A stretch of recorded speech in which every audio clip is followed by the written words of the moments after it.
बहुत मजा आ गया है, मौज हो गई है देशवासियों की। क्यों? क्योंकि 13 साल बाद भारत विश्व विजेता बन गया है। इसीलिए कह रहा हूं, मजा आ गया कल मैच देखकर। आप लोग भी देखे होंगे। रात से बस तस्वीरें ही देख रहा हूं, एक एक तस्वीर पर आज बात करूंगा। नमस्कार, मैं हूं ज्ञानेंद्र तिवारी और आप देख रहे हैं विस्तार न्यूज, आपका अपना चैनल, आपका अपना इमोशनल चैनल। और 8 बज गए हैं, इसलिए आपका अपना शो सीधे मुद्दे की बात दिखाने का समय हो गया है। आज सीधे मुद्दे की बात में कौन कौन सी खबर आपको दिखाएंगे, चलिए पहले बात उसी की कर लेता हूं। क्योंकि मैं इस 1 घंटे में कोशिश करता हूं कि देश और प्रदेश, हर दिन आपको बताता हूं कि देश और प्रदेश में वो कौन कौन सी खबर है जो आपसे जुड़ी है, आपको जानना सबसे ज्यादा जरूरी है। और अगर आप उस खबर को देखेंगे तो आप अपडेट हो पाएंगे कि कल क्या होने वाला है और आज क्या हुआ है। इसलिए सबसे पहले बात विश्व विजेता भारत की करेंगे। पूरा देश जश्न में डूबा हुआ है, हर भारतीय इमोशनल है। जिन तस्वीरों को देखकर वो एक एक तस्वीर दिखाऊंगा, विस्तार से उसका विश्लेषण करूंगा। दूसरी खबर कौन सी है? मैं हर दिन बात कर रहा हूं, बात देश में मानसून के हाल की करेंगे। देश के अलग अलग हिस्से में कैसी तस्वीरें आ रही हैं, वहां से बात उसकी करेंगे। और कैसे मानसून ने भयावह मंजर दिखाना अभी से शुरू कर दिया है, एक एक तस्वीर दिखाऊंगा देश और आपके प्रदेश से। तीसरी खबर कौन सी है, आपको देखनी बहुत जरूरी है, क्योंकि ये खबर सीधे आपसे जुड़ी है। और अगर आप गांव में रहते हैं और ज्ञानेंद्र तिवारी को सुन रहे हैं तो आपसे अपील कर रहा हूं, जरूर देखिएगा, क्योंकि ऐसी मौत पर किसी का बस नहीं है। वैसे तो कोई भी मौत हो किसी का बस नहीं है, लेकिन अगर ऐसी मौत पर किसी का बस नहीं है, थोड़ी सी सावधानी बरतेंगे तो हो सकता है आपकी जान बच जाए। आप अमल कीजिएगा, जो भी कहेंगे, जो भी हम दिखाएंगे उसके उपाय बने रहिएगा। चौथी खबर कौन सी है? देश को नए आर्मी चीफ मिल गए हैं, लेकिन बात उनके मध्य प्रदेश कनेक्शन की करेंगे कि आखिर मध्य प्रदेश से उनका कनेक्शन क्या है। पांचवी खबर, प्रधानमंत्री मोदी ने आज तीसरी सरकार बनने के बाद पहली बार मन की बात की है, उससे जुड़े कई पहलुओं पर चर्चा होगी, क्योंकि आज मन की बात से कई मुख्यमंत्री ने अपना रिएक्शन देना शुरू कर दिया है। छठवीं खबर छत्तीसगढ़ के गरियाबंद से आई है, बात उसकी भी करेंगे, विस्तार से करेंगे, बहुत इमोशनल खबर है। सातवीं खबर जो जरूरी है, देखिएगा कैसे आपके सेहत के साथ झोला छाप डॉक्टर आपके सेहत के साथ खिलवाड़ कर सकते हैं। यह खबर आपको देखना इसलिए बहुत जरूरी है क्योंकि गांवों में आप ऐसे ही डॉक्टरों के पास जाते हैं। आठवीं खबर, खबरों का फ्लो हमने बढ़ा दिया है क्योंकि आपकी लगातार डिमांड आ रही थी कि खबर और लीजिए, खबर और दिखाइए। आठवीं खबर, बिलासपुर से एक दुखद हादसा हुआ है, इस खबर पर बात होगी। और नौवीं खबर बंगाल की दिखाऊंगा, एक ऐसा वीडियो आया है बंगाल से जिसे देखकर पूरा देश परेशान है और ममता दीदी से सवाल पूछ रहा है, हर कोई आलोचना कर रहा है। तो चलिए अब खबरों के इस फुल डोज की शुरुआत करते हैं और शुरुआत में ही आपको बताता हूं कि आज कौन सी खबर है। ये पूरा विश्लेषण मैंने आपको दिखा दिया।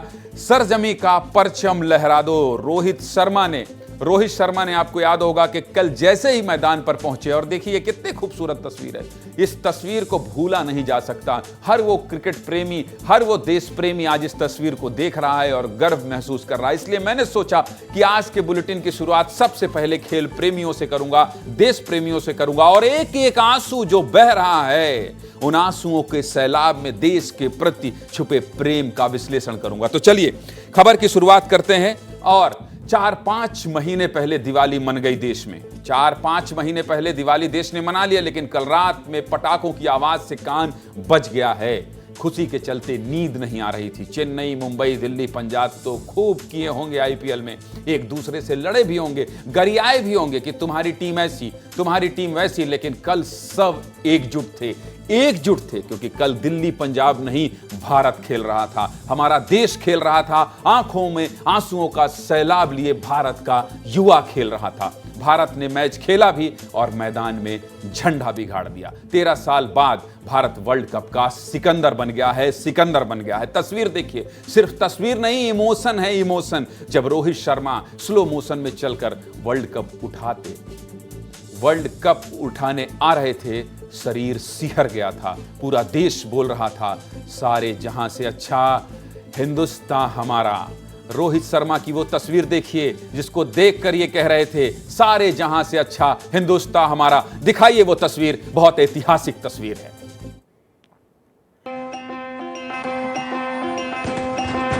खुशी MS धोनी के बाद रोहित शर्मा से ही उम्मीद थी और फाइनली उसने कर दिखाया। Be proud India, be proud of Rohit Sharma, Virat Kohli, Jasprit Bumrah. पिछले वर्ल्ड कप जीती, फाइनली जीत गए। इंडिया इंडिया इंडिया की जीत में हम सब बहुत खुश है। 11 साल बाद जो लड़के वर्ल्ड कप लाए, उसमें जश्न का माहौल है। भारत ने इतिहास रच दिया। 11 साल बाद ICC ट्रॉफी जीतकर इंडिया की टीम ने कर दिखाया। हजारों इंडियन का विश्वास जो इंडिया टीम के ऊपर था, इंडियन के प्लेयर्स ने उसको प्रूव करके दिखाया है।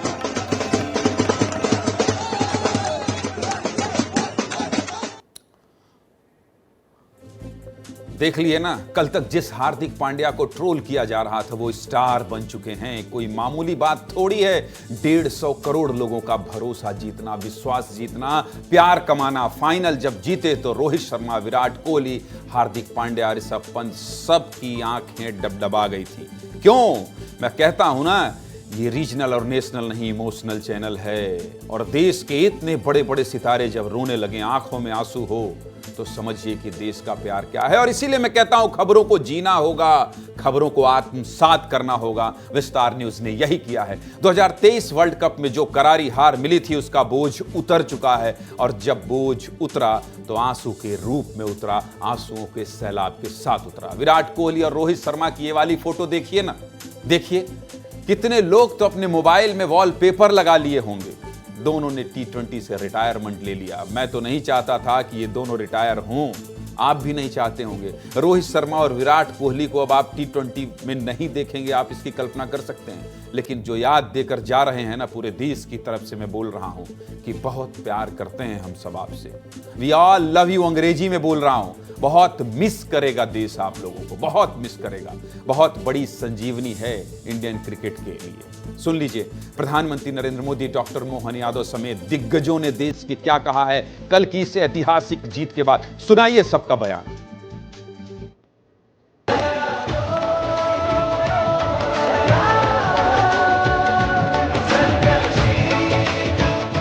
खेल के मैदान में आपने वर्ल्ड कप जीता, लेकिन हिंदुस्तान के हर गांव, गली, मोहल्ले में आपने कोटि कोटि देशवासियों का दिल जीत लिया। देखिए, ये हम सब के लिए और एक एक भारतीय के लिए बहुत गर्व की बात है। हिंदुस्तान की टीम 17 साल के बाद विदेशी धरती पर जाकर विश्व विजेता बनी है। हमारे लिए हमारे खिलाड़ी, साउथ अफ्रीका जिसका नाम ही ऐसा लगता है कि वो असंभव को संभव करने वाले लड़ाके हैं, लेकिन हमने उनको उनके हिसाब से जो मैच में जीत हासिल की, कौन सा खिलाड़ी कम करा।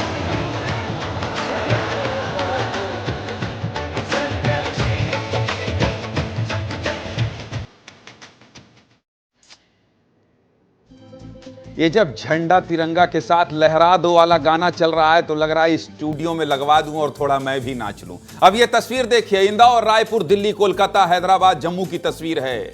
चप्पा चप्पा भारत माता की जय कर रहा था। लोग तिरंगा लहरा रहे थे, नाच रहे थे, गा रहे थे, ढोलक, हारमोनिया सब बजा रहे थे। इतना पटाखा फोड़े हैं कि शहर धुआं धुआं कर दिए हैं। इतनी खुशी है। ये तस्वीर देखिए, क्रिकेट का इतना खुमार है, इतना खुमार है कि जब तक क्रिकेट चलता रहा पूरी शादी रुकी हुई थी। शादी वाला विजुअल दिखा दीजिए, पूरी शादी रुकी हुई थी। जरा देखिए, जरा दिखा दीजिए भाई पूरी तस्वीर विस्तार से दिखाइए।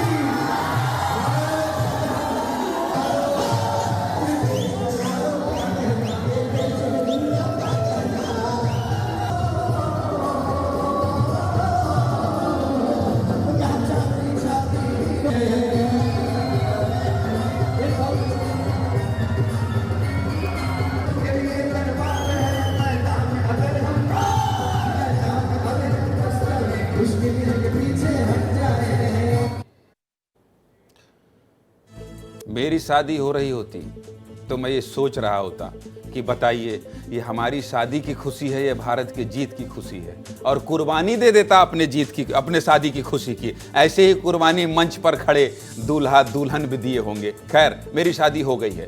कैसे इंडिया जीतती है और लोग भागकर डीजे चलवाते हैं और लगते हैं एकदम से नाचने, ये सब आपको दिखा रहा हूं। और कहा था ना, एक और तस्वीर दिखाइए भाई।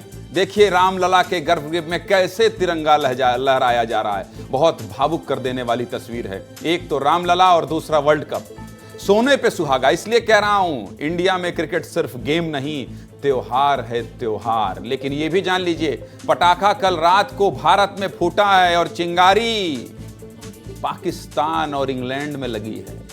यह तस्वीर देख लीजिए, ये भी तस्वीर दिखाइए, जान लीजिए, पहचान लीजिए। जो लोग क्रिकेट फॉलो करते होंगे वो पहचानते होंगे। माइकल वॉन और कमरान अकमल नाम है इन जनाब का। जब इंडिया मैच जीतती है तो बहुत परेशानी होती है इनको, इतना पेट में दर्द होता है। इसकी बात को मानिएगा तो इंडिया खेल के थोड़ी मैच जीतती है। कभी खराब पिच के कारण मैच जीतती है, कभी ग्राउंड गीला होने के कारण मैच जीतती है। अभी रुकिए, इन दोनों के हिसाब से टूर्नामेंट में इंडिया टाइमिंग के हिसाब से मैच जीत रही थी। क्या तमाशा कर रहे हो। 12 बजते थे तो अर्शदीप सिंह अच्छी बॉलिंग कर देते थे और 8 बजे मैच का प्रसारण होने के कारण इंडिया मैच जीतती थी। क्या क्या समीकरण लेकर आए हैं माइकल वॉन और कमरान अकमल जी। मुझे पता है बहुत दर्द हो रहा होगा आपको, इंडिया की जीत पचा नहीं पा रहे होंगे आप। चूरन लीजिए, दवाई लीजिए और कोशिश कीजिए कि नींद अच्छी आए। इससे ज्यादा कुछ नहीं बताएंगे कि कैसे जीती, क्यों जीती, लेकिन इतना तो कंफर्म है कि क्रिकेट खेलकर इंडिया टूर्नामेंट जीती है। अगले टूर्नामेंट में फिर से आएंगे और फिर से धूल चटाएंगे। खैर, रोहित और विराट सहित पूरी टीम को मेरा कोटि कोटि धन्यवाद। आप लोगों ने इतिहास रच दिया है, इतिहास रच दिया है। हीरो हैं आप हमारे, पूरा देश आप लोगों के साथ है। ऐसे ही मजबूती से डटे रहिए और अगला वनडे विश्व कप भी घर लाकर दिवाली मनाने का देश के लोगों को मौका दीजिए। फिलहाल इंडिया की जीत पर अकमल और वॉन जैसे लोग मचाएं शोर और हम बढ़ते हैं अगली खबर की ओर। खबर क्या है? खबर क्या है मैं आपको बताता हूं। देश में मानसून का हाल मैं आपको हर दिन दिखाता हूं। और ये जो गाड़ियां रुकी हैं और मैं लिख कर दिखाता हूं आपको देश में मानसून का हाल, क्योंकि जब बारिश होती है इसका कनेक्शन सीधे आपसे होता है। और बारिश से आज दर्दनाक जो कहानी मैं आपको दिखाने वाला हूं, यकीन मानिए आपकी रूह कांप जाएगी। ऐसी मौत हो रही है लोगों को कि उससे सावधान करना आपके अपने चैनल ने ठान लिया है। बारिश के मौसम में हर दिन जो तस्वीर आएगी, जो परेशान करने वाली होगी, जो आपको सावधान करने वाली होगी, मैं आपको दिखाऊंगा बिना किसी चिंता के कि ये चटकारे वाली खबर नहीं है, इसमें टीआरपी नहीं मिलेगी। नहीं मिलती तो ना मिले, आपकी जान मेरे लिए सस्ती नहीं, आपके जान से बढ़कर मेरे लिए कुछ नहीं। विस्तार न्यूज आपका अपना चैनल है। तो चलिए खबर का रुख करते हैं और लगातार बारिश से तबाही की तस्वीरें दिखा रहा हूं। आज फिर दिखाऊंगा, तबाही अभी भी जारी है। उत्तराखंड के पहाड़ पर कुदरत का अटैक लगातार देखने को मिल रहा है। हरिद्वार में गंगा में गाड़ियां बह रही हैं तो उधर केदारनाथ धाम से एक डरावनी तस्वीर सामने आई है। केदारनाथ धाम में बर्फीले तूफान का एक वीडियो सोशल मीडिया पर तेजी से वायरल हो रहा है। वीडियो देखिए, वीडियो दिखाइए। नीचे केदारनाथ धाम और ऊपर बर्फीले तूफान की आहट। गांधी सरोवर के ऊपर बर्फ की नदी नीचे उतरती हुई नजर आ रही है। ग्लेशियर टूटने के बाद बर्फ का गुबार उठा और कुछ देर बाद गहरी खाई में समा गया। केदारनाथ धाम में इस मंजर को देखकर लोगों की सांसें थम गईं। बर्फ का पहाड़ भरभरा कर गिरता दिखा।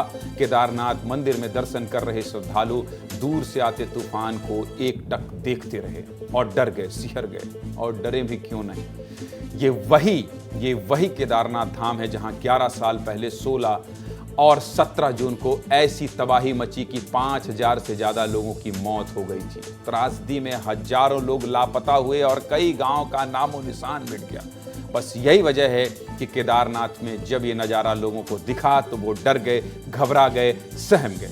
देश में मानसून का क्या हाल है, कहां कहां तबाही मची हुई है, सब देख लीजिए विस्तार से इस रिपोर्ट में। इसके बाद आगे बढ़ते हैं और आगे बढ़कर विश्लेषण करेंगे। पहले आप रिपोर्ट देखिए, समझिए कि बारिश से कहां कहां आफत मची हुई है। दिखाइए रिपोर्ट।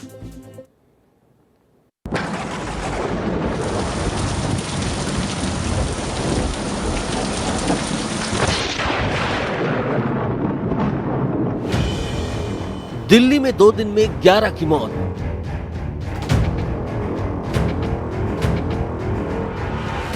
हरिद्वार में 11 कारें बही।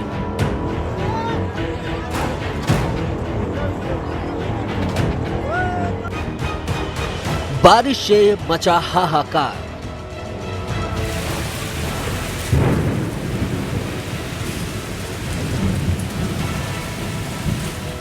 देश भर में बारिश का कहर लगातार जारी है। उत्तराखंड हो या फिर झारखंड या फिर चाहे देश की राजधानी दिल्ली, हर तरफ भारी बारिश देखने को मिल रही है और इस बारिश से होने वाली आफत का नजारा बेहद ही घातक रहा।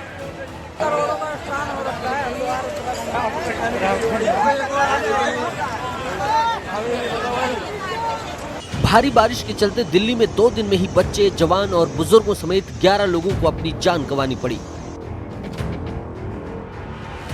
वहीं हरिद्वार में महज 3 दिनों में ही गंगा नदी उफान पर आ गई और 11 कारें पानी की तेज धार में बह गईं।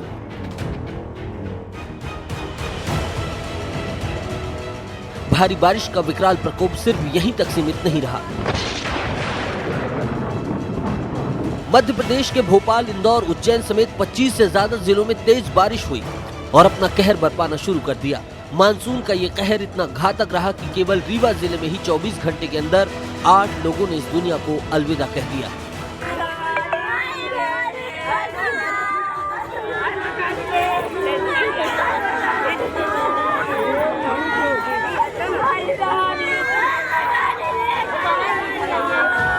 भोपाल में शाम तक 1 इंच से ज्यादा पानी गिर गया।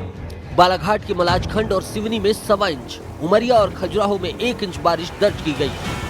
ब्यूरो रिपोर्ट, विस्तार न्यूज।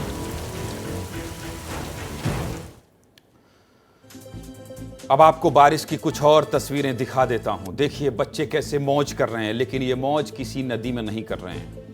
ये इंदौर की सड़कों का हाल है भाई साहब। ये देश के सबसे स्वच्छ शहर की सड़क है। बताइए पहली बारिश में सड़क कैसे पानी से लबालब हो गई है कि बच्चे नहाने लगे हैं। ये तालाब भी नहीं है, ये बच्चे हैं तो नहाते ही रहेंगे, लेकिन नगर निगम भी कुछ इंतजाम कर ले।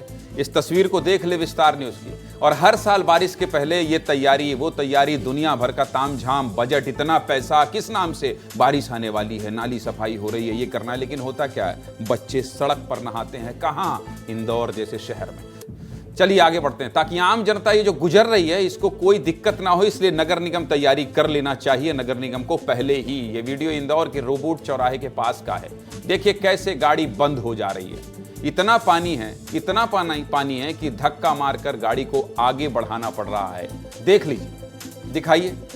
स्वच्छ सर्वेक्षण 2023 में इंदौर को लगातार 7वीं बार देश का सबसे स्वच्छ शहर चुना गया। 7वीं बार। आंकड़ों पर गौर करिएगा। लेकिन नगर निगम की तैयारियां कैसी हैं, इस शहर की ये पहली बारिश ने बता दिया है कि क्या तैयारी है, क्या हाल है। मौसम का दिखा दिया, बता दिया, लेकिन ये मौसम कैसे लोगों की जिंदगी खत्म कर दे रहा है, अब बात उसकी करेंगे। और मैं आपसे हमेशा कहता हूं कि अगर आपसे जुड़ा हुआ मसला है, आपसे जुड़ी हुई कोई खबर है, आपको सावधान करना है। मेरी हर एक खबर पर आप हैं और सिर्फ आप हैं। कहां की खबर है दिखा दीजिए।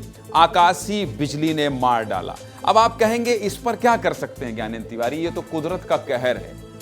कुदरत का कहर है, लेकिन जब एक दिन में 8 लोग मर जाएं, 8 लोगों की मौत हो जाए एक दिन में 8 लोगों की मौत हो जाए, तो फिर मुझे इसका विश्लेषण करना पड़ेगा। और 400 से ज्यादा आंकड़ा अगर अकेले मध्य प्रदेश का है तो मुझे दिखाना पड़ेगा कि आकाशीय बिजली ने मार डाला। बिजली कड़कती है, बिजली गिरती है और लोगों की मौत हो जाती है। ऐसा नहीं होना चाहिए, ऐसा बिल्कुल नहीं होना चाहिए। इसलिए आपको सावधान करना जरूरी है। और एक दिन में 8 मौत हो जाए तब तो फिर इसका पूरा विश्लेषण करना जरूरी है, आपको सावधान करना जरूरी है। तो चलिए आगे बढ़ते हैं। आज मेरे सहयोगी विवेक तिवारी ने रीवा से एक खबर भेजी है। क्या खबर थी बता देता हूं।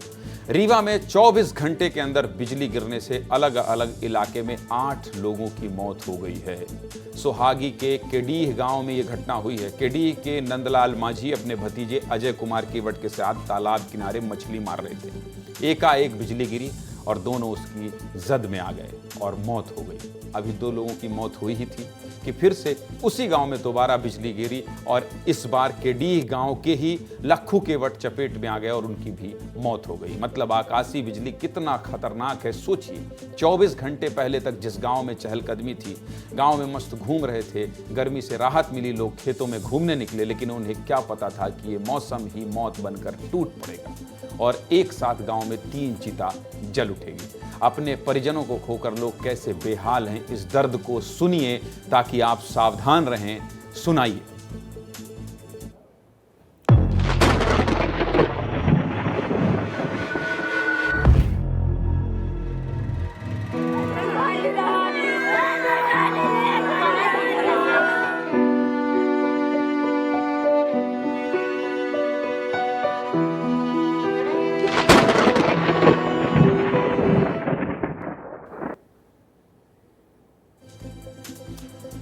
इस खबर से थोड़ा परेशान हूं, इसलिए सोचा आज विस्तार से बात करूंगा, सीधे मुद्दे की बात करूंगा। और ये 1 या 2 घटना नहीं है, कैसे इससे सावधान रहा जा सकता है, सब कुछ आपको विस्तार से दिखाऊंगा।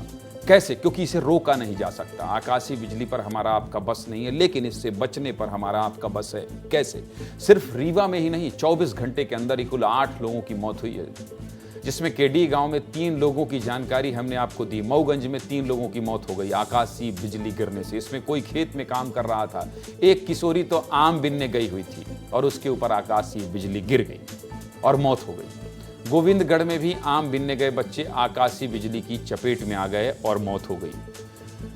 कैसे कैसे कैसे इससे बचा जा सकता है, इस पूरी खबर को देखिएगा। हम सारे उपाय आपको बताएंगे। जहां तापमान 40 से 50 के आसपास पहुंच जाए, लू चलने लगे, शहर के लोग तो एसी में बंद कमरे में रह लेते हैं, लेकिन गांव वालों के लिए तो पेड़ की छांव, खेत पगडंडी ही जीने का सहारा होती है।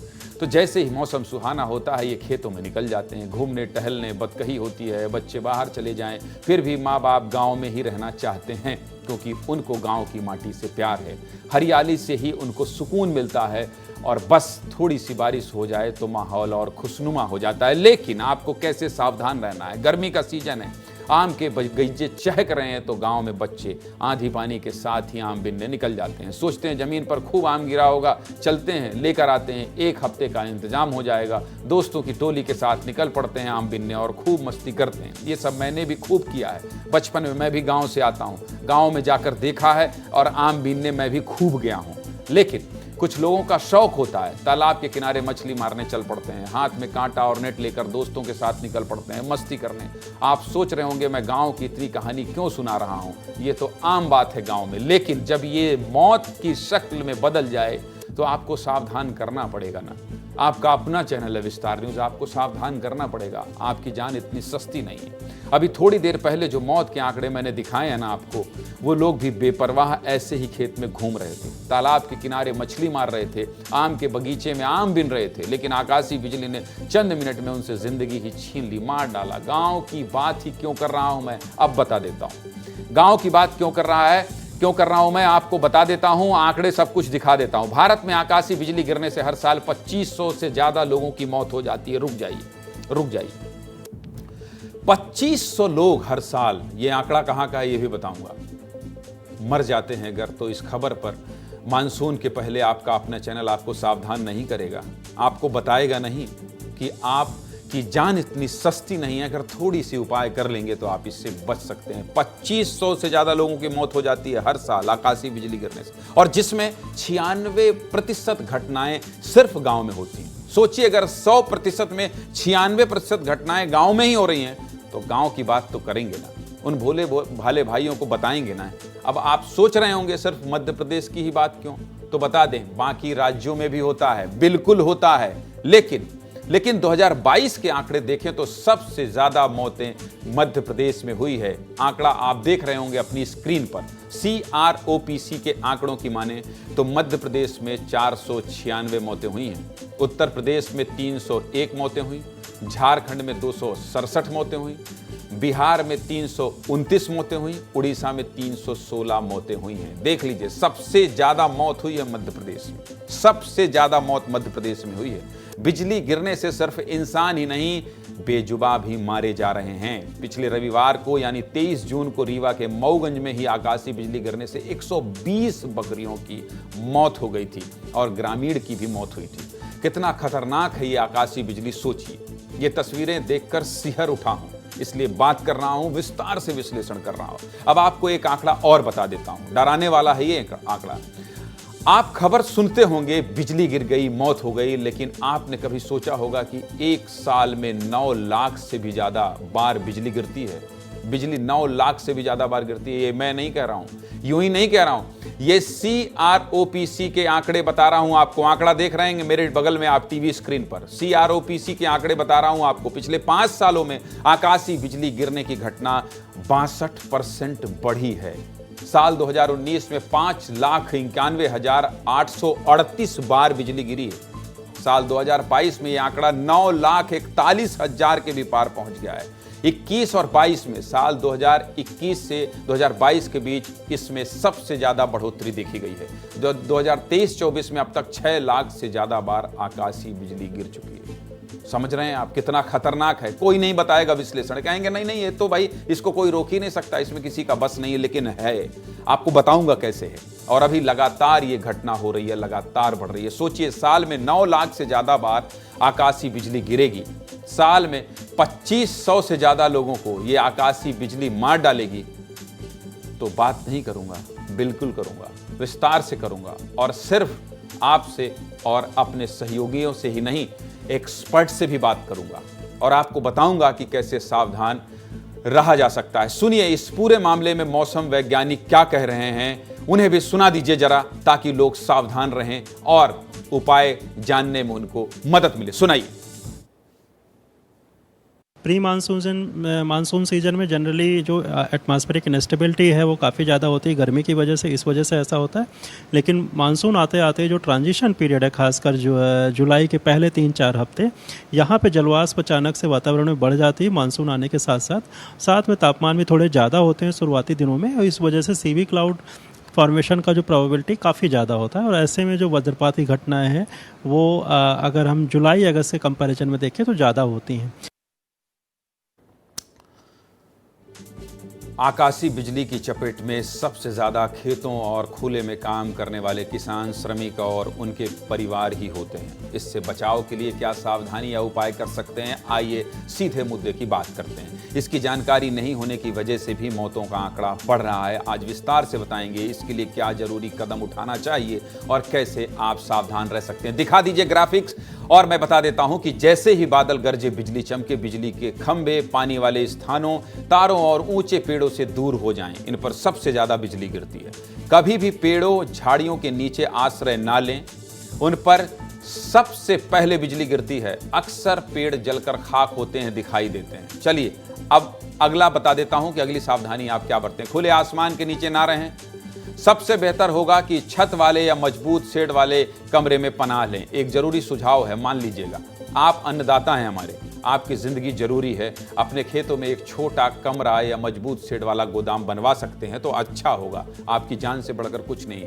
इमरजेंसी में आप उसमें भी जा सकते हैं। अगर आसपास कोई छत वाली जगह नहीं है तो तत्काल जमीन पर बैठ जाएं, तत्काल जमीन पर बैठ जाएं। और ये कैसे करना है ये भी आपको बताएंगे। सरकार भी आकाशीय बिजली गिरने से बढ़ रहे मौत के आंकड़े से परेशान है। राष्ट्रीय आपदा प्रबंधन प्राधिकरण ने एक वीडियो जारी किया है आपको सावधान करने के लिए, जिसमें जरूरी सुझाव दिए गए हैं। क्या क्या करना है आप इस वीडियो में देख लीजिए, दिखाइए। शरण ली, घायल हो जाओगे पेड़ पर गिरी अगर बिजली। तो सर छुपाने की जगह ना मिले तो क्या करे? सर छिपाने के लिए मजबूत जगह ढूंढो। कुछ ना अगर दिखे तो बन जाओ गुड़ू, बन जाओ गुड़ू। जब भी बादल की गरज सुनाई दे और आसपास कोई मजबूत छत वाली जगह न दिखाई दे तो तुरंत कान पर हाथ रखकर और एड़ियों को जोड़कर बैठ जाएं और ध्यान रखें एड़ियां जुड़ी हुई हों। बिजली का खतरा ऊंचे पेड़, बिजली के खंभों, तारों और पानी में ज्यादा होता है, इसलिए इन सब से दूर रहें। तैयारी में ही समझदारी। राष्ट्रीय आपदा प्रबंधन प्राधिकरण द्वारा जनहित में जारी। आपकी परवाह कर रहा हूं, बस इसलिए ये वीडियो दिखा रहा हूं आपको, आपका अपना चैनल में दिखा रहा हूं, क्योंकि मैं हमेशा कहता हूं रीजनल नेशनल नहीं, इमोशनल चैनल है विस्तार न्यूज। अगर इस वीडियो से एक भी जान बच पाए तो मुझे लगेगा कि मेरी और मेरी पूरी टीम की पत्रकारिता सफल हो गई है। मैं गांव में रहने वाले लोगों से हाथ जोड़कर कह रहा हूं, अपना ख्याल रखिए। मौसम खराब हो, आसमान गरज रहा हो, बिजली चमक रही हो तो मत जाइए बाहर, क्योंकि ये बहुत खतरनाक है। ये बहुत खतरनाक है और इससे उपाय के अलावा और कुछ नहीं, सावधानी बरतने के अलावा कोई भी दूसरा उपाय नहीं है। इसलिए थोड़ी सी सावधान रहिए। मौज मस्ती करना है, करिए, मौसम का मजा लीजिए, लेकिन जब बिजली कड़के और लगे कि ऐसा खतरा है सामने तो थोड़ी सावधान रहिए। सीधे मुद्दे की बात में एक खुशखबरी बता देता हूं आपको, और एक ऐसा संयोग बता देता हूं कि मध्य प्रदेश के एक शहर से कैसे जुड़ा है देश के आर्मी चीफ को लेकर। दिखा दीजिए कि अगली खबर क्या है। उपेंद्र द्विवेदी नए आर्मी चीफ होंगे। नए आर्मी चीफ का रीवा से क्या कनेक्शन है और कैसे दो चीफ क्लासमेट रहे हैं, आपको ये सब कुछ भी बता देता हूं। तो चलिए खबर की ओर बढ़ते हैं। आज देश को नए आर्मी चीफ मिल गए हैं। जनरल उपेंद्र द्विवेदी ने 30वें सेना प्रमुख के तौर पर पदभार संभाल लिया है। जनरल मनोज पांडे रिटायरमेंट के बाद जनरल उपेंद्र द्विवेदी को चीफ ऑफ आर्मी की कमान सौंप दी गई है। ये तस्वीर देखिए, नए आर्मी चीफ उपेंद्र द्विवेदी मध्य प्रदेश के रहने वाले हैं। आज मध्य प्रदेश के लिए गर्व का विषय है। आर्मी चीफ उपेंद्र द्विवेदी ने सैनिक स्कूल रीवा से पढ़ाई की है। नए आर्मी चीफ का करियर कैसा रहा इस रिपोर्ट में देख लीजिए, उसके बाद आगे बढ़ते हैं।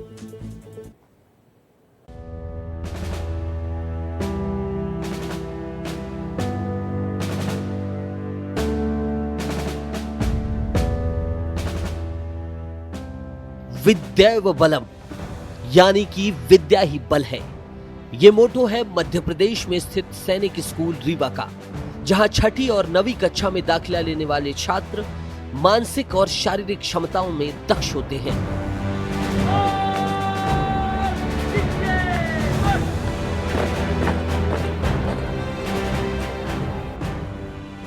एक बार फिर से मीडिया में सैनिक स्कूल रीवा का नाम छाया हुआ है। कारण है देश को आर्मी चीफ देना। परम विशिष्ट सेवा मेडल और अति विशिष्ट सेवा मेडल से नवाजे जाने वाले उपेंद्र द्विवेदी भारतीय थल सेना के अध्यक्ष बनाए गए हैं। इस उपलब्धि पर रीवा के सैनिक स्कूल की उपलब्धियों में 4 चांद लग गए हैं। रक्षा मंत्रालय में सैनिक स्कूल रीवा के नाम के कसीदे अब और भी जोर शोर से गढ़े जाएंगे। आपको बता दें कि सैनिक स्कूल रीवा से पढ़ाई पूरी करने के बाद उपेंद्र द्विवेदी ने नेशनल डिफेंस अकादमी में दाखिला लिया। इंडियन मिलिट्री एकेडमी देहरादून से सेना की प्रशिक्षण लेने के बाद 15 दिसंबर 1984 को बतौर कमीशन्ड ऑफिसर सेना में शामिल हुए। 2022 से 2024 तक उत्तरी कमान के general officer commanding in chief के रूप में सेवाएं दी। पूर्वी लद्दाख को लेकर चीन के साथ चल रही बातचीत में अहम भूमिका निभाई। 19 फरवरी को उप सेना प्रमुख का पदभार संभाला।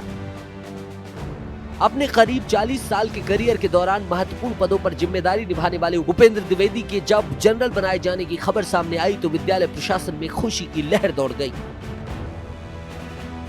सैनिक स्कूल रीवा ने देश को कई काबिल ऑफिसर दिए हैं। 3 वीर चक्र, 3 शौर्य चक्र और 4 सेना मेडल सैनिक स्कूल रीवा की शान में 4 चांद लगा रहे हैं। ऐसे में उपेंद्र द्विवेदी के रूप में विश्व की 4थी सबसे शक्तिशाली सेना का अध्यक्ष देने पर पूरा देश सैनिक स्कूल रीवा की गौरवशाली शैक्षणिक प्रक्रिया को सलाम कर रहा है।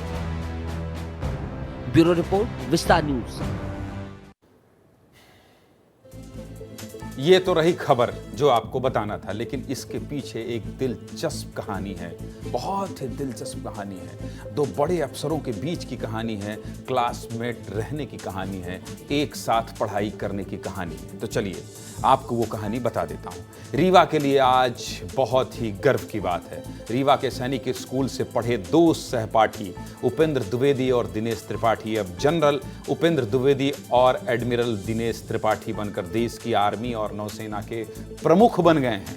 Navy chief admiral Dinesh Tripathi और army chief lieutenant general Upendra Dwivedi 1970 के दशक की शुरुआत में 5वीं क्लास में एक साथ पढ़ाई की है। इन लोगों ने एक साथ पढ़ते थे। एडमिरल दिनेश त्रिपाठी ने 1 मई को भारतीय नौसेना की कमान संभाली थी। अब जनरल उपेंद्र द्विवेदी ने भी कमान संभाल ली है। ये ऐतिहासिक पल है, इसलिए बात कर रहा हूं, ये तस्वीर दिखा रहा हूं। सैन्य इतिहास में पहली बार 2 क्लासमेट एक साथ प्रमुख बने हैं। ये विस्तार न्यूज है, कुछ अंदर की कहानी आपको बताते हैं।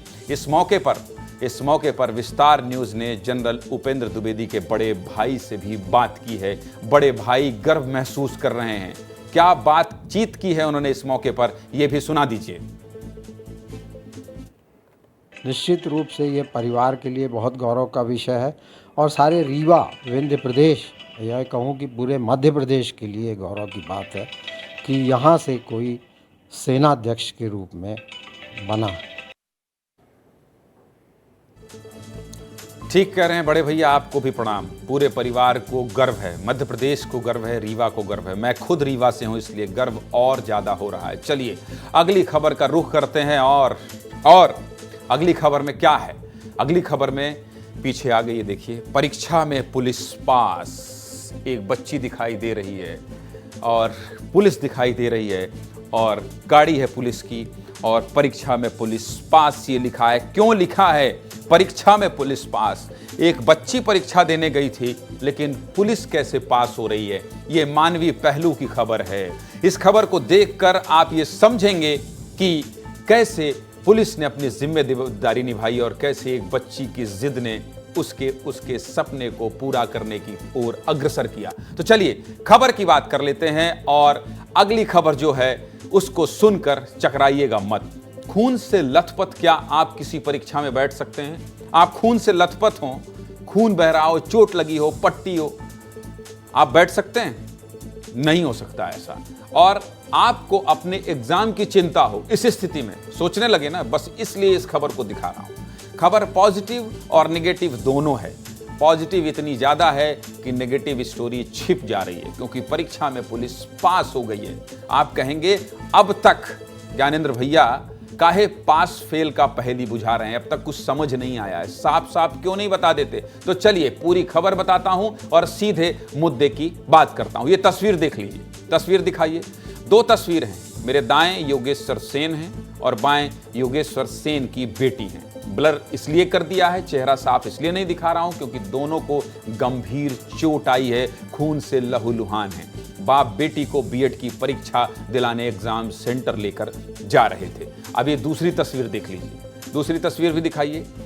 बस पर सुपरफास्ट लिखा है। बस इसी बस के ड्राइवर ने सुपरफास्ट स्पीड में दोनों बाप बेटी को टक्कर मारी है। ड्राइवर की लापरवाही देखिए, टक्कर मारकर फरार हो गया। मानवता को तार तार कर दिया, शर्मसार कर दिया। पर धन्य थे आसपास के लोग जिन्होंने दोनों बाप बेटी का प्राथमिक उपचार करवाया। अब बात आती है पुलिस की, जो परीक्षा में पास हुई है। क्यों, कैसे, ये सब बताते हैं। परीक्षा स्किप करने का मतलब सोच रहे हैं आप कि आज मेरी परीक्षा है, मेरा एंट्रेंस है, मेरा पूरा साल बर्बाद हो सकता है, मेरा करियर बर्बाद हो सकता है इसी परीक्षा में मुझे कुछ बहुत बड़ा मिल जाए, बहुत कुछ हासिल हो जाए, बहुत बड़ा नुकसान हो सकता है, करियर तबाह हो जाता है कभी कभी तो। लेकिन लड़की की दरिया दिली देखिए।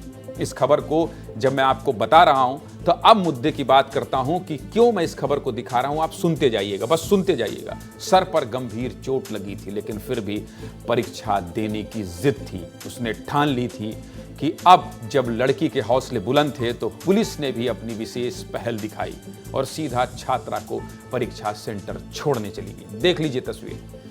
महिला पुलिसकर्मी छात्रा को परीक्षा सेंटर पर छोड़ने जा रही है। बहुत सुंदर तस्वीर है, इसलिए कह रहे हैं कि पुलिस परीक्षा में पास हो गई है। सीधे मुद्दे की बात में हम हर दिन एक क्राइम की खबर आपको दिखाते हैं। खबर क्यों दिखाते हैं, क्या है अगली खबर? क्या है अगली खबर? क्या है?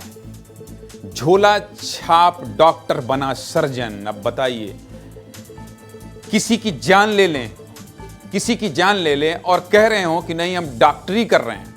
आप समझ रहे हैं, ये डॉक्टरी कर रहे हैं। और गांव में अक्सर ऐसा होता है, ये आपसे जुड़ी खबर है, अक्सर ऐसा होता है, आपसे जुड़ी खबर है। इसलिए मैंने सोचा कि नहीं, इस खबर को दिखाना बहुत ज्यादा जरूरी है। तो चलिए खबर की ओर बढ़ते हैं। खबर की ओर बढ़ते हैं, सीधे मुद्दे की बात में है। हम हर दिन एक क्राइम की खबर आपको दिखाते हैं।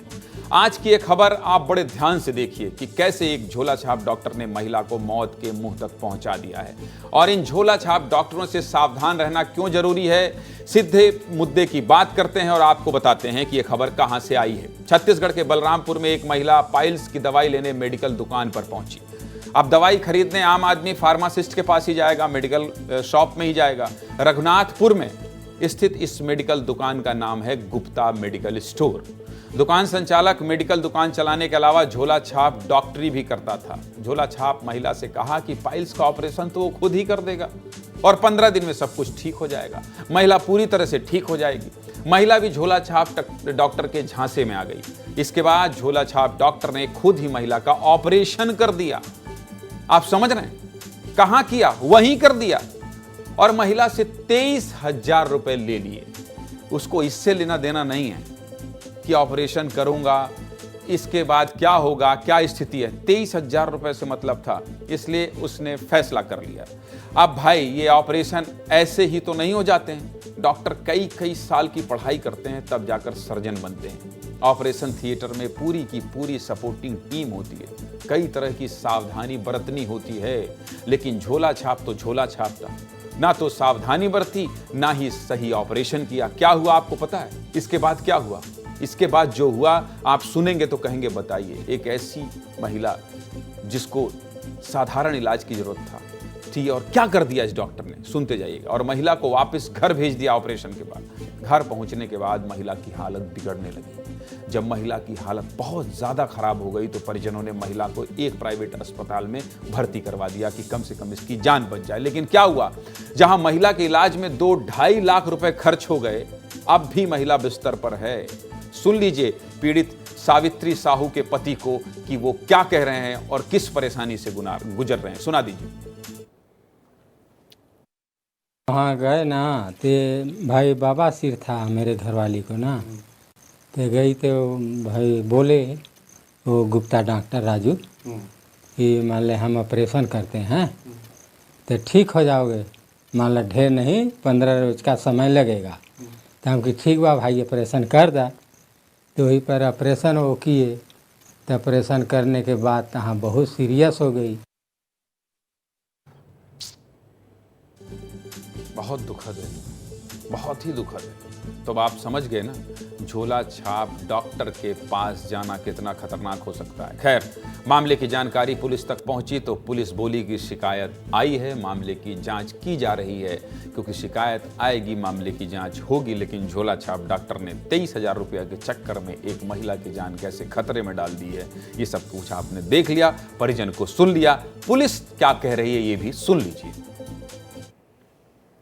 रघुनाथ नगर क्षेत्र के ग्राम हरिगवा की कोई महिला है सुमित्रा साहू, उसका पंडरी के गुप्ता मेडिकल स्टोर के संचालक के द्वारा बवासीर का ऑपरेशन कराया गया था, जिसके बाद उसकी स्थिति नाजुक हुई है और जानकारी मिलते ही पुलिस स्टाफ के द्वारा उसको अस्पताल में भर्ती करा दिया गया है। आगे कार्रवाई की जा रही है।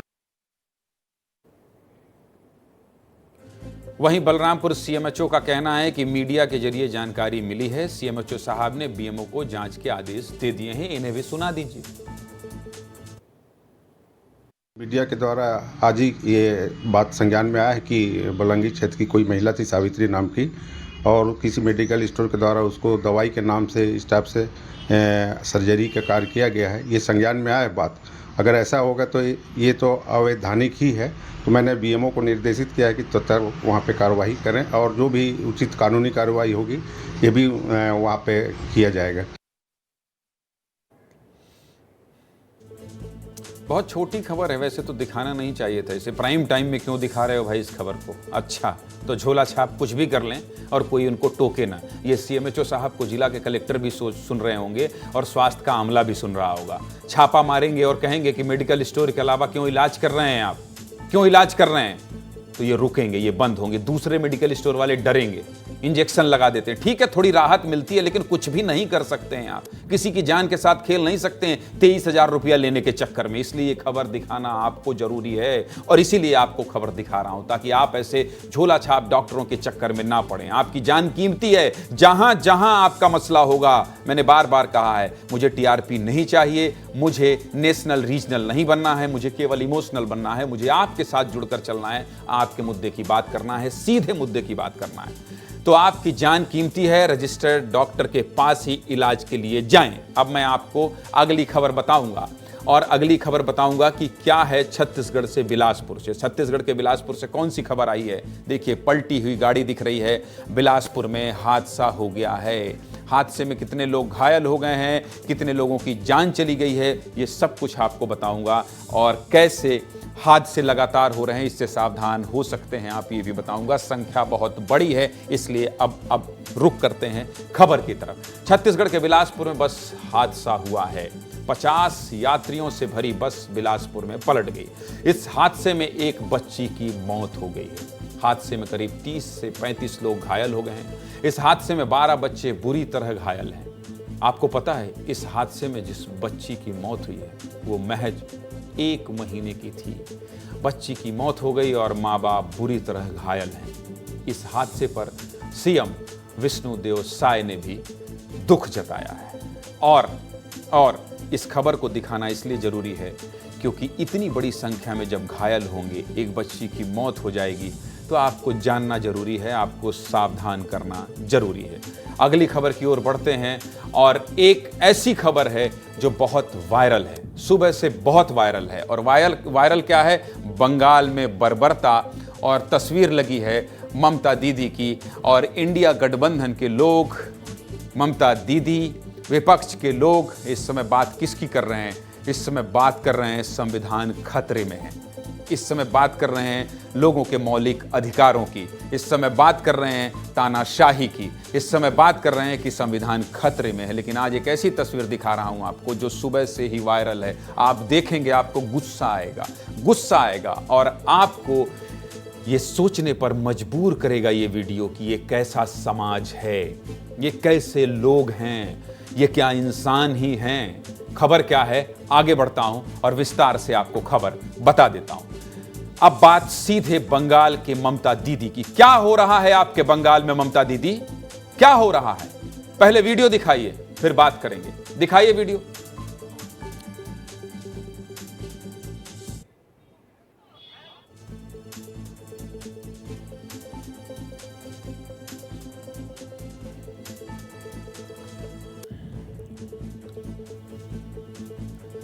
केवल वीडियो देखते जाइए, बोलूंगा कुछ नहीं। वीडियो देखते जाइए। देख रहे हैं, ये महिला है जिसको हमने ब्लर किया है। ये महिला है। टीवी की कुछ मर्यादा है, कुछ बाध्यता है, नहीं तो मुझे तो लगता है कि ऐसी तस्वीरों को दिखा देना चाहिए। इस वीडियो में इतने अपशब्द हैं, इतनी गालियां हैं कि मैं आपको सुना नहीं सकता था। लेकिन वीडियो इसलिए दिखा रहा हूं क्योंकि पूरे देश में इस वीडियो पर थू-थू हो रहा है। यह वीडियो पश्चिम बंगाल के उत्तरी दिनाजपुर का है। सोशल मीडिया पर खूब वायरल हो रहा है। बताया जा रहा है कि मारने वाला टीएमसी विधायक का करीबी है, तृणमूल कांग्रेस ममता दीदी की पार्टी का करीबी है। एक प्रेमी जोड़े को बीच चौराहे में पीट रहा है, बेसुध हो गए वो। मैं तो ब्लर कर दिया हूं इस वीडियो को, लेकिन जब आप इस वीडियो को सोशल मीडिया में देखेंगे तो आप देखेंगे कि कितनी बुरी तरीके से मार रहा है, कितनी महिलाएं वहां खड़ी, कितने लोग खड़े हैं। देखिए, आसपास भारी भीड़ खड़ी है, लेकिन सोचिए कितना ताकतवर होगा ये आदमी। टीएमसी विधायक का करीबी जो है, कोई बीच बचाव भी नहीं कर रहा है। अब वीडियो वायरल हुआ है तो बीजेपी के तमाम नेता सवाल उठा रहे हैं, कह रहे हैं इस पर चुप क्यों है ममता दीदी? बताइए क्यों चुप हैं?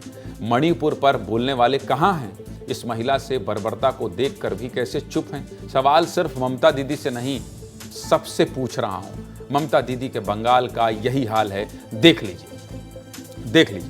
तो कुल मिलाकर 1 घंटे में मैंने आपको क्या क्या दिखाया? 1 घंटे में मैंने आपको सब कुछ दिखा दिया। लेकिन आज प्रधानमंत्री मोदी ने मन की बात की है। प्रधानमंत्री मोदी ने मन की बात की है और एक पेड़ मां के नाम लगाने की बात की है। और इस पर किसका रिएक्शन आया है? इस पर रिएक्शन आया है 2 राज्यों के मुख्यमंत्री का। इसलिए आपको यह भी दिखाऊंगा मन की बात में क्या विशेष रहा ये भी सुनाऊंगा। तो चलिए मन की बात की ओर बढ़ते हैं। आज प्रधानमंत्री ने 111वीं बार मन की बात की है। 111वीं बार मन की बात की है। लगातार तीसरी बार सरकार बनाने के बाद पहली बार मन की बात कार्यक्रम प्रसारित हुआ। इस मौके पर प्रधानमंत्री ने लोकसभा चुनाव, हूल दिवस, रथ यात्रा, अमरनाथ यात्रा, कुवैत रेडियो के हिंदी शो, केरल के कार्थुम्बी छाते पर भी चर्चा की। पूरी बातचीत में प्रधानमंत्री का खास जोर पर्यावरण पर रहा। इस मौके पर प्रधानमंत्री ने एक पेड़ मां के नाम अभियान का भी जिक्र किया। इस अभियान को भव्य और विराट बनाने के लिए मध्य प्रदेश के मुखिया डॉक्टर मोहन यादव ने भी पूरी तैयारी कर ली है।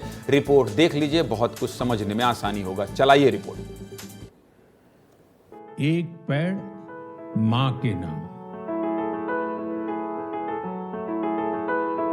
एक पेड़ अपनी मां के नाम के अभियान के माननीय प्रधानमंत्री के सपने को साकार करने के लिए आगे बढ़ेंगे। प्रदेश में एक पेड़ मां के नाम अभियान आयोजित किया जा रहा है। 6 जुलाई को बड़े स्तर पर प्रदेश में पौधारोपण होगा। खबर है कि इस दिन अकेले भोपाल में 12 लाख पौधे रोपे जाएंगे।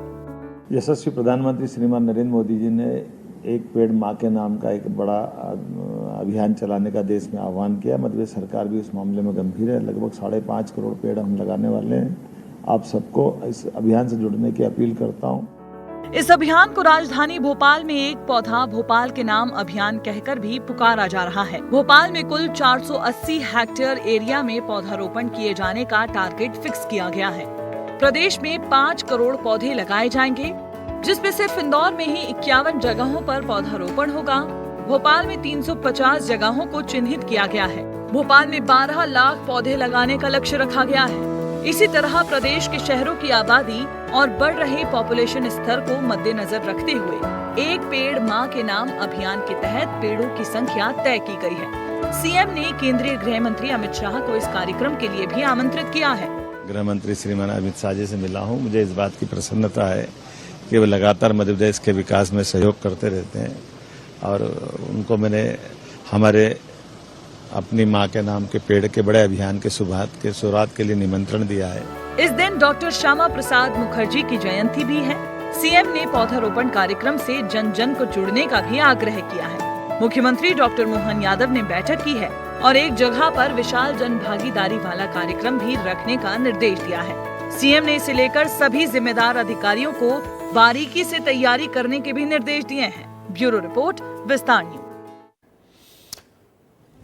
प्रदेश में 5 करोड़ पौधे लगाए जाएंगे। बड़ी प्लानिंग है। एक एक तस्वीर दिखाएंगे आपको। इस मौके पर छत्तीसगढ़ के मुख्यमंत्री ने भी पेड़ लगाने की अपील की है। मुख्यमंत्री विष्णुदेव साय क्या कह रहे हैं ये भी सुनाइए विस्तार से। एनडीए की तीसरी बार सरकार बनने के बाद लगातार तीसरी बार प्रधानमंत्री बनने के बाद आज उनका पहला ये प्रधानमंत्री की मन की बात के माध्यम से देश की जनता से रूबरू हुए और आज उन्होंने मन की बात में एक पेड़ मां के नाम इसका आह्वान किया है कि सभी लोग अपने मां के नाम से एक पेड़ लगाएं। अभी बरसात का समय भी है, पेड़ लगाने का अच्छा अवसर है। अच्छा लगा नहीं लगा, 1 घंटे रोज अच्छा लगना चाहिए आपको। आपके लिए ही मैं ये बुलेटिन करता हूं और आपसे जुड़े हर मसले की बात करता हूं, सीधे मुद्दे की बात करता हूं। अभी और गांव कस्बों की खबर बढ़ाऊंगा और सिर्फ आपके लिए खबर दिखाऊंगा, क्योंकि ये आपका अपना चैनल है। ये रीजनल और नेशनल नहीं है, ये इमोशनल चैनल है। तो चलिए, सुझाव क्या है डाल दीजिए यहाँ, ये आपको दिखाना पड़ेगा। शो को लेकर अपने सुझाव जरूर भेजें। आप सुझाव भेज रहे हैं, लेकिन मुझे और चाहिए। मुझे आपसे खूब जुड़ना है, आपसे ऐसे कनेक्ट होना है, ऐसे कनेक्ट होना है कि रोज आपसे बात हो। और इस प्लेटफॉर्म में आप बात करेंगे तो सीधे प्रतिक्रिया मेरी टीम मुझ तक पहुंचाएगी। आप जो कह रहे हैं मैं वही दिखा रहा हूं, आपसे जुड़े मुद्दों को ही दिखा रहा हूं। तो चलिए, एक्स पर, फेसबुक पर, यूट्यूब पर, इंस्टाग्राम पर, हर जगह आपको विस्तार न्यूज मिलेगा। विस्तार न्यूज देखते रहिए, अपना खूब आशीर्वाद दीजिए, प्यार दीजिए, सहयोग दीजिए, ताकि हम आपका विस्तार कर सकें, विस्तार न्यूज का विस्तार कर सकें। बहुत बहुत धन्यवाद मेरी टीम को और मुझे इजाजत दीजिए। नमस्कार।